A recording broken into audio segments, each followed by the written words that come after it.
Sir ఇది ఇప్పుడు almost 5 నెలల నుంచి సరైన సినిమా అనేది పడలేదు. అందరికీ ఇక్కడ ఉన్న వాళ్ళందరికీ కూడా మనందరికీ కూడా పెద్ది అనేది చాలా ఇంపార్టెంట్ సినిమా. ఆ ప్రొడ్యూసర్లేమో పర్సంటేజ్ సిస్టమ్కి మేము వ్యతిరేకమని ఓపెన్గా డైరెక్ట్ ఇంటర్వ్యూలో ఇస్తున్నారు కదా ఆయన టీవీలో. మరి ఏంటి దీనికి సొల్యూషన్ ఏంటి? ఎందుకంటే ఇంకా చాలా దగ్గరకు వచ్చేసింది. అంటే సొల్యూషన్ ఏం లేదండి. యాక్చువల్లీ మేమైతే పర్సంటేజ్ విధానం అని లాస్ట్ మంత్ ఫస్ట్ నుంచే స్టార్ట్ అయినది. Last year actual last month నుంచి అయితే కంప్లీట్గా పర్సెంటేజ్ సిస్టమ్ తప్ప మేము రెంటల్ మీద సినిమా వేయట్లేదు. ఎగ్జిబిటర్స్ అందరు తీర్మానం చేసుకున్నారు. రేపు ప్రొడ్యూసర్లు అదే మంచి మనసుతో అందరు వచ్చేసి పర్సెంటేజ్ విధానం మేము ఒప్పుకుంటున్నాం కానివ్వండి అన్నప్పుడు ఇండస్ట్రీ చాలా ముందుకెళ్తుంది.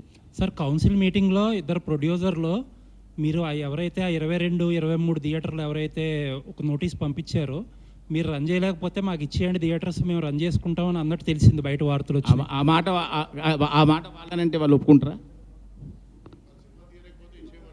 అంటారా? అలా అది అది అది అనే మాట నేను మీరు చెప్పండి. వ్యవస్థను మార్చడానికి ఇదంతా అంటే ఎవరు మాట్లాడితే ఒక ప్రొడ్యూసర్ ఒకప్పుడు అన్నాడు నా ముందటనే, థియేటర్లు వర్కౌట్ అయితే లేవు అంటే మూసుకోండి అన్నాడు ఆయన. ఆ వ్యక్తి ఇప్పుడు లేడు, ఇండస్ట్రీకి వెళ్ళిపోయాడు, సినిమాలు బంద్ చేశాడు, తీయడం మానేశాడు. అది కాదు కదా.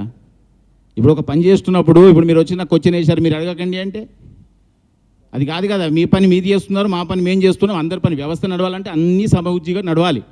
సినిమా అన్నప్పుడు వాళ్ళు ఎందుకోసం తీస్తున్నారు, వీళ్ళు థియేటర్లో ఎందుకు వేస్తున్నారు, అందరూ బిజినెసే. ఇక్కడ మాకు వర్కౌట్ అయితే ఇప్పుడు ఇంకోటి మీరు ఒకటి గుర్తుపెట్టుకోండి, ఒక హీరోకి రెమ్యునరేషన్ అడిగే హక్కు ఉంది. ఒక నిర్మాతకు సినిమాను అమ్ముకునేటప్పుడు ఏ రేట్ అయినా సరే ఈ రేట్ నాది అని చెప్పిన హక్కు ఉంది. ఒక డిస్ట్రిబ్యూటర్కు ఒక థియేటర్లో టర్మ్స్ చేసేటప్పుడు ఈ టర్మ్స్ కావాలి అని అడిగే హక్కు ఉంది. ఎగ్జిబిటర్కి ఏ హక్కులు లేవా చెప్పండి? ఏ హక్కు లేదా? అంటే ఏంటి అసలు థియేటర్ ఇన్ని కోట్ల థియేటర్ని కట్టుకొని ఇచ్చేసి నాకు ఇది కావాలి అని అడిగితే సమస్యలు ఏంటండి? నాకు కావాలి అన్నప్పుడు ఎందుకు గొడవ? అంటే సార్ మీరు ఒక రిలీజ్ చేసిన ప్రెస్ నోట్లో ఫస్ట్ వీక్ కింద, సెకండ్ వీక్ కింద, థర్డ్ వీక్ కింద అని ఉంది. అంటే ఎయిర్ కూల్డ్ థియేటర్స్కి అదే పర్సంటేజ్, ఎయిర్ కండిషన్ థియేటర్స్ అన్ని ఎయిర్ కండిషన్లు ఎయిర్ కూల్డ్ అవుతాయి కదండి. ఇచ్చినప్పుడు జరుగుతాయి కదా. ఇప్పుడు అదే చెప్పాను మీకు ఇంతకుముందు. ఇచ్చిన తర్వాత ఏ థియేటర్ అన్నా బాగా లేనప్పుడు నిలదీసే హక్కు మీకు కూడా ఉంది కదా.